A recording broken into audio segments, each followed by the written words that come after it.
Fist of Legend is a movie that put Jet Li on the map. The first time I saw Fist of Legend made me realize that this guy was going to be legendary in the same way that Jackie and Bruce had been, because this guy had the martial arts ability and the acting ability all wrapped in one.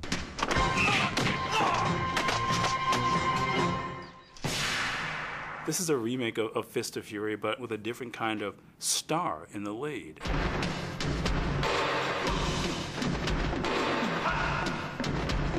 Jet Li is as physically capable as Bruce Lee is, but there's not that, again, there's something kind of hidden about him. The Bruce Lee version was somewhat cliche, and it was kind of very, you kind of expected it. And I think Gordon, because he's such a really great dramatic director, he was able to kind of, surprise you, with his choices. But Jet Li, it's all about the way he uses his body, specifically. And he almost doesn't exist from the nose down in his face.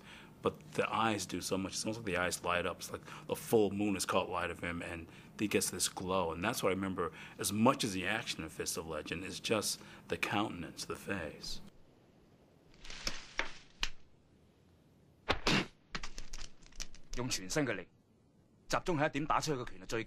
The dramatics, I think, make the martial arts even better, because in between the fight sequences, usually in some of these martial arts films, there's 3 great fight sequences, and in between you're can't wait to get to the fight sequence. Here you're following a great story, and I think the story is so great because it's a mythological story based on, the character of Chen Zhen, who, with his master, came from the north of China over to Shanghai.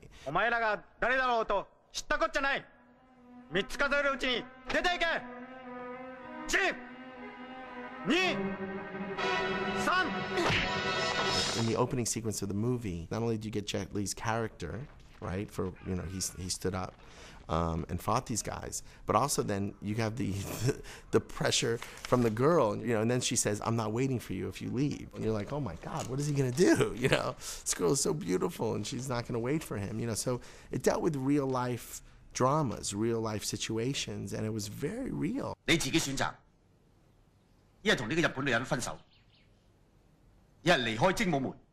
great thing about Fist of Legend is that there's a real sense of an emotional arc being worked out. And in so many Asian films, it's very much story point A, story point B, story point C.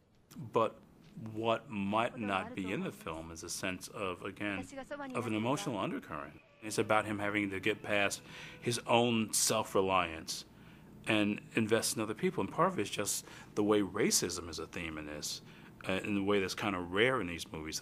Because there's always a kind of a class system, or so often in Asian films there's like a class division. But here it's really about cultural divides. 짠짠. 帰ってくるわよね. I remember seeing it and going, wow, this is a political martial arts film. I think it's the best blend of storytelling and martial arts in any film I've seen. The issues between two races, you could change it to black and white, you could change it to Jewish and Arab, you could take this kind of Chinese mythological story and kind of apply it to any kind of race, and still make a good film, I think. 你係話，如果我唔死，軍部就會利用呢個機會開戰。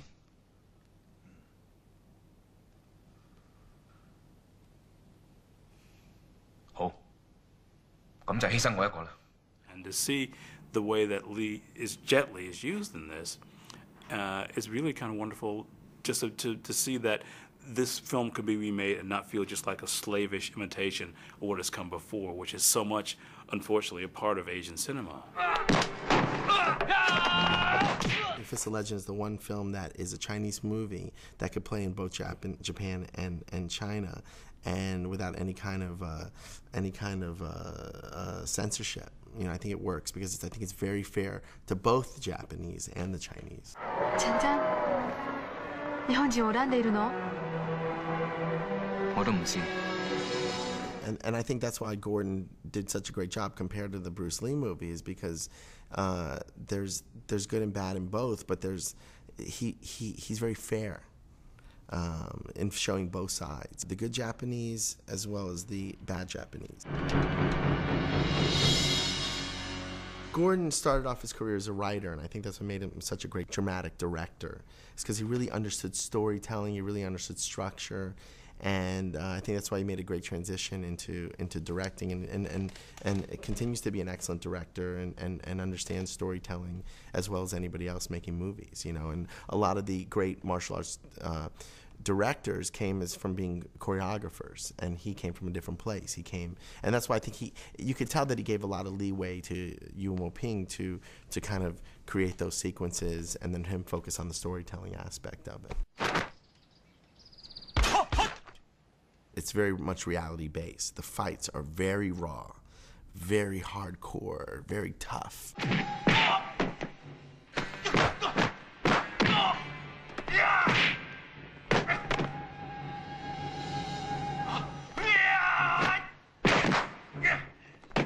You see in this movie a lot of Yuen Wo-ping, who choreographed and directed the first two Jackie Chan movies.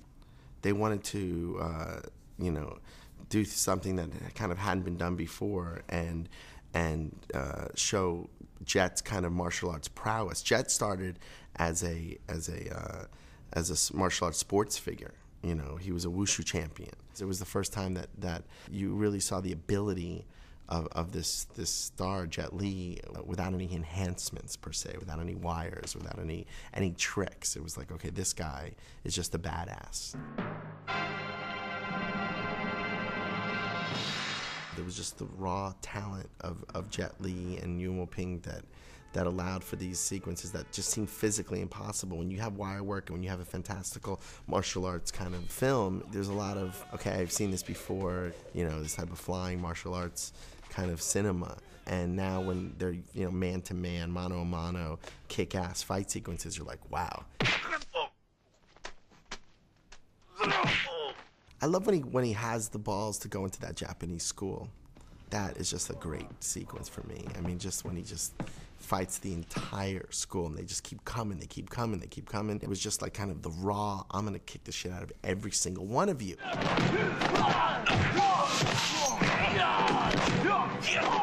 And just his attitude there was just so cool. It reminds me of like Clint Eastwood in like Dirty Harry or something, and he ties his shoe. It's just like a great, great moment there. The fight sequence services the story, which helps us get to the next piece of information, which is why I think it's such a great mixture of storytelling and martial arts.